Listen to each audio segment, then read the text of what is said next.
He pulled up a clip from a YouTube account called HasanAbi.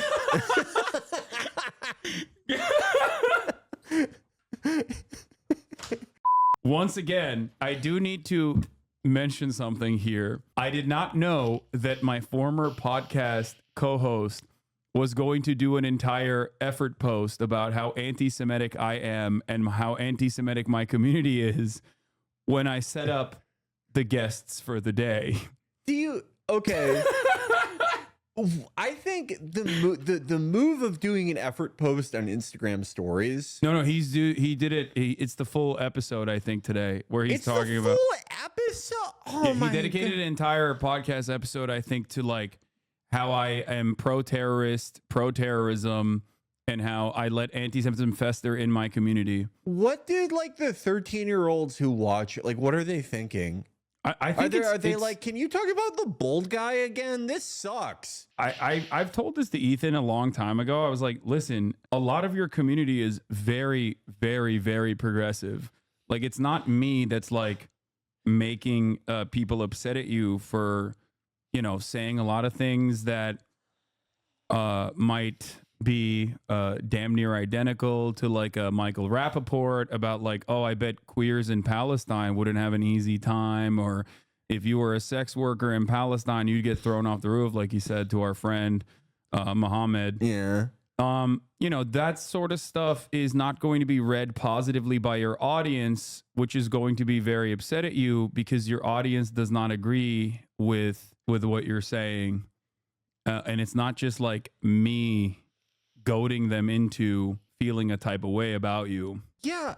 Didn't he had like a whole thing where a lot of YouTube guys had to do this in during the Trump years, where like you know, all their videos from like 2013, when you could do anything, like get recirculated among their new audience of people who were like, you know, 15 or 16 in 2017, and they're like, oh my God, I would never do that ever again. I would never. My character from 2013, AIDS Man, is retired. He's gone. I'm so sorry. You would think that like after that, and he is, and this is not bigoted, a very nervous man. You could just tell. You would think after that he'd be like, oh, I shouldn't like talk about my wife's deployment to an illegal settlement that one time. But no, I don't. It defies reason. I think like anyone who does our general job, and especially someone like him who I only make $3 million a month. I'm middle class. He makes $30 million a month. He's upper middle class. He's upper middle class. And it's like, we won the lottery. Why are you bitching about the trolls all the time? Yeah. I don't get it. Look, it's whatever. But like I was saying, I did not foresee this being a major point of contention today. The podcast blast off tweet doesn't even mention you, Lamau. Wait, what? I don't know what. Leaving Hasan from the topics when you made it the title of the stream is crazy. I didn't even realize that it was like happening until everyone started getting banned in my chat for trying to bring it up. Why is everyone accusing you of anti-Semitism? Keep willfully ignoring the things you say about Charlottesville. Wait, Charlottesville? There is a million different instances that you can point. Every day I talk about anti-Semitism, especially as it pertains to like the way that Americans examine the situation in Israel. I'm the most anti-Semitic person that's on this stream regularly or ever. Yeah, if I knew that Ethan was going to call me an anti-Semite today, I would not have invited you. Yeah, no, yeah, that it does sort of, it makes it harder to make the case. That's true. I still appreciate it. He's insisting on making you out to be an anti-Semite regardless of what you've actually said. Yeah, I don't even think he thinks I'm anti-Semitic. To be fair, I don't think he thinks that at all. At most, he'll probably say like, I just let anti-Semitism manifest in my community or something, which is also not correct. He pulled up a clip from a YouTube account called HasanAbi.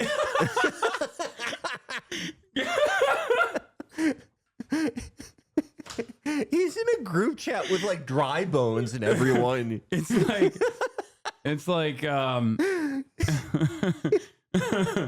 that's awesome. Yeah, no, that's for sure. That's how you tolerate. That's how you showcase your tolerance about different forms of bigotry. when you pull from the endless fountain of tolerance from the likes of the account called HasanAbi. I just don't like. So I mean, this type of like accusation it kind of reminds me of the stuff that like Zionists do, where it's like, hey, I'm actually a liberal. I support peace. Blah blah blah. But when I see a kafaya, that's the same as seeing Adolf Hitler cloned 50 times and walking down my street. Yeah. It's the same. Yeah, it's the same type of thing where you try to like portray yourself as eminently reasonable, but the actual thing you're saying is so fucking crazy. Like, you would have to be like every day for like months and months. You're like, what is a system of subliminal messages I can issue to chat where they can anti-Semitically target the clients? I mean, if I was doing that, and I've actually done this to a lot of people, to use subliminal messages to anti-Semitically target people. But not people in media. They're nobody. They're non-people, regulars as we call them. My neighbors, people who complained about like noise and stuff, like those types of people. When I've done that, I leave no trace. I wouldn't be streaming it every day. Yeah. Wouldn't it? If you were doing that, you would be collaborating with the bald guy, their greatest enemy. Who's the bald guy? Oh, the bald guy? No, the bald guy. Someone was saying that he called me a rape apologist for October 7, which I think is not only incorrect, but it's also a weird line of attack when, Israel. Haaretz recently came out with an article that the pro-rape protest that the Israeli rabid weirdos engaged in was actually significantly more violent than we had previously seen, and that they were actually literally with arms, like wearing balaclavas. They like violently apprehended the military police. Yeah, like that came out yesterday. The pro-rape protest happened where, Israeli concentration camp guards at Sdei Taiman brutally raped a Palestinian to death. Numerous ones, but one that was like made it to the headlines. So it's weird. He played a video of you laughing at Kama talking about rape on October 7 and said that's proof. Yeah. What am I supposed to do in that situation?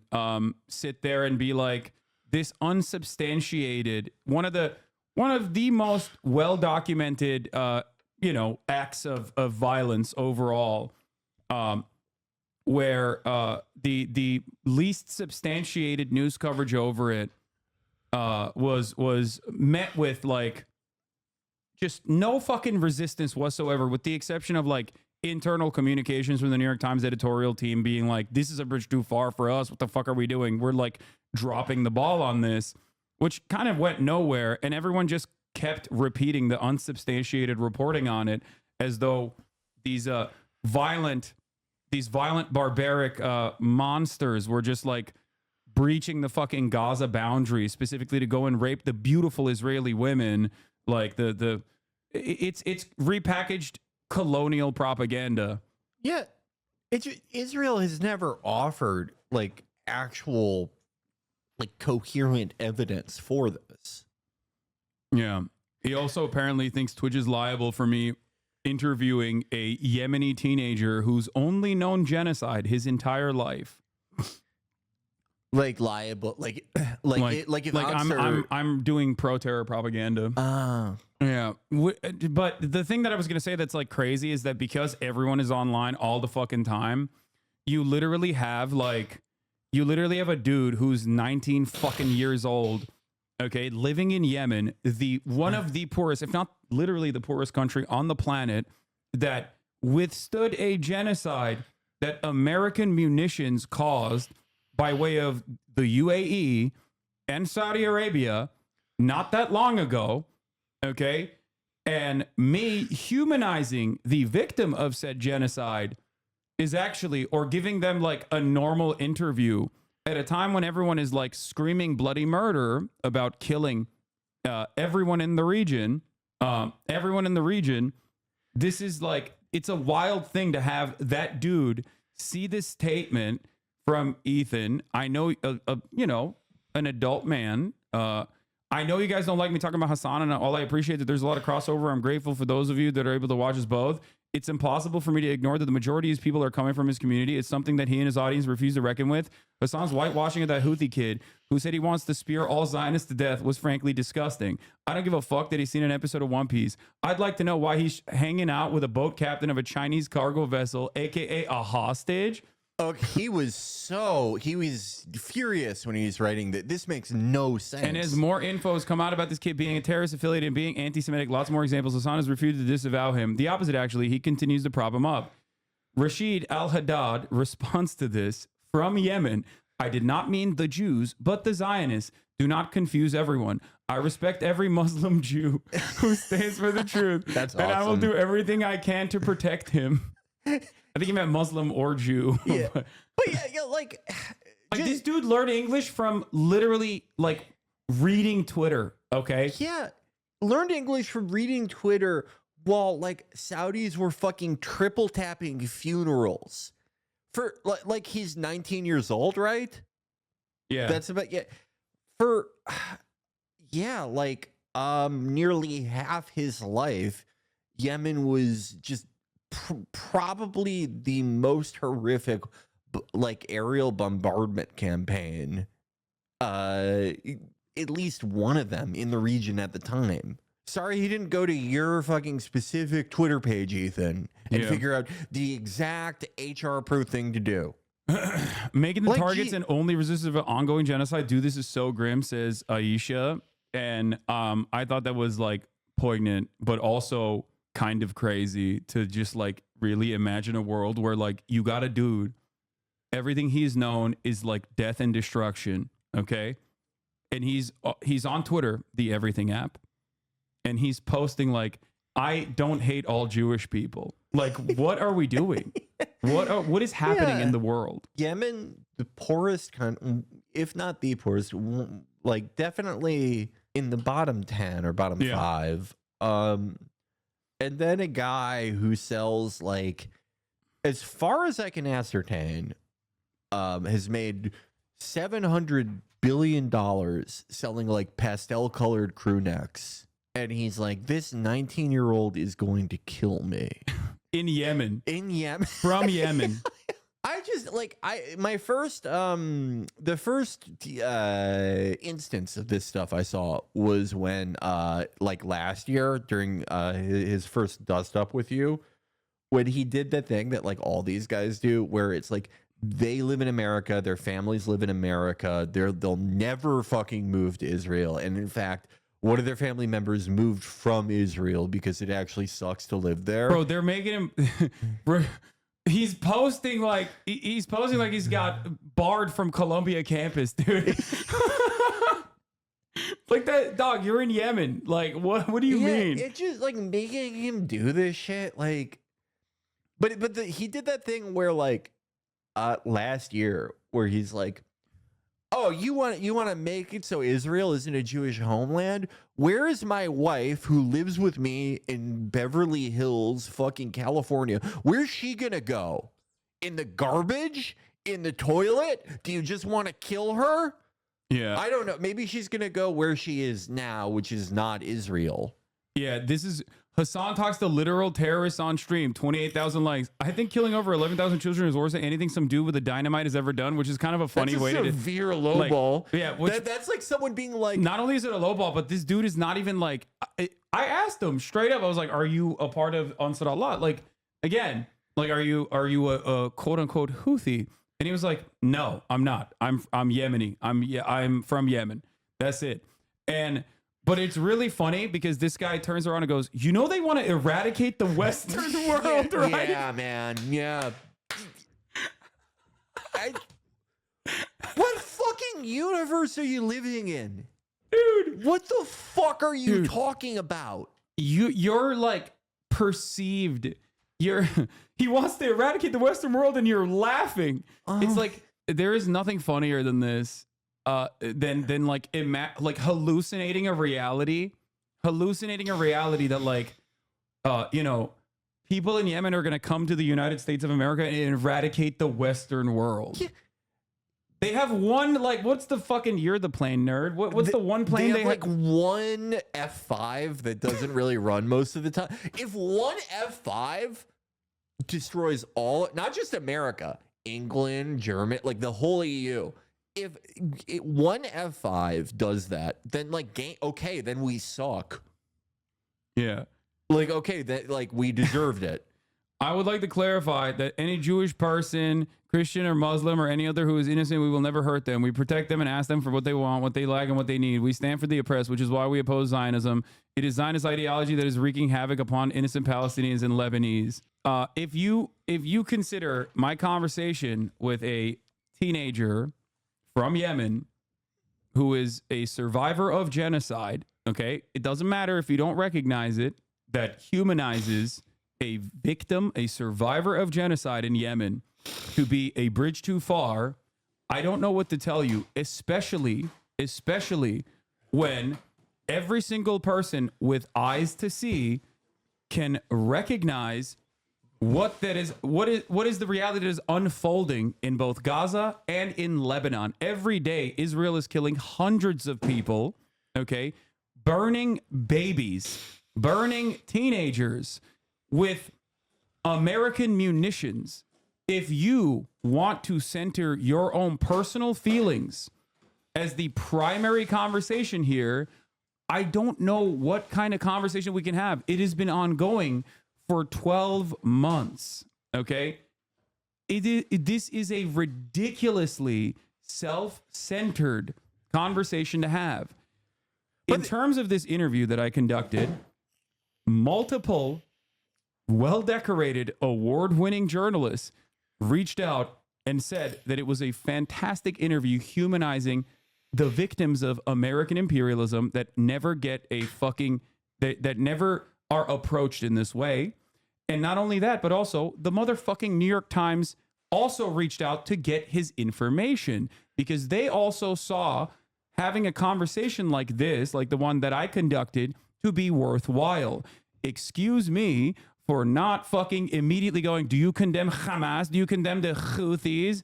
When I'm talking to a 19-year-old who doesn't even fucking speak a lick of English. That is insane.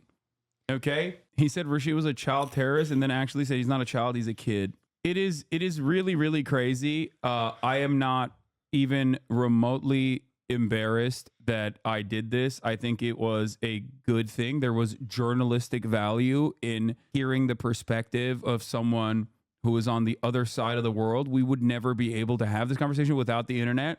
Once again, centering our own personal feelings, no matter what our background is, no matter who we are, in the heart of luxury, in the heart of empire, in the United States of America.